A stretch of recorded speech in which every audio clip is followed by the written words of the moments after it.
All right, so the next step is to go ahead then and place each component on your breadboard with each pin connecting to a unique row. And I'll explain what I mean by that with an example. But another thing too is when you're placing your components, place them in rows that are not the same rows that you picked in the previous step. That is something that you actually can do technically, but when you're first getting started, I'd recommend putting them in separate rows. So go ahead and basically, plop your components, plug them into the board there. And the main important thing is that each pin belongs to its own unique row.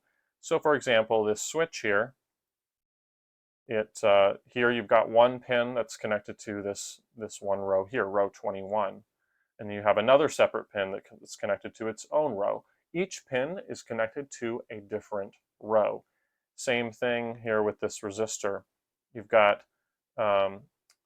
this resistor connected to row 27 there, and then row 34 here. And the main important thing is that when you slap all your components on there, is each pin of each component is on its own separate row. So like, for example, you wouldn't want to take this LED here and you wouldn't want to connect it over here, because then they'd be sharing a row. And the goal here is to place all your components, and each pin has a separate row. So here's an example actually of a way to do it that's incorrect. Is if you put the switch here.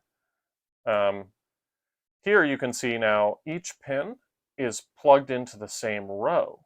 And that's a problem because it basically will connect all of them together and short the switch out. So this way of plugging in a switch is not correct. And also, here's an example of an incorrect way to plug in this green LED. Here you've got both pins and they belong to this same row, row 26. And you don't want to do that because again, you're going to short those pins out.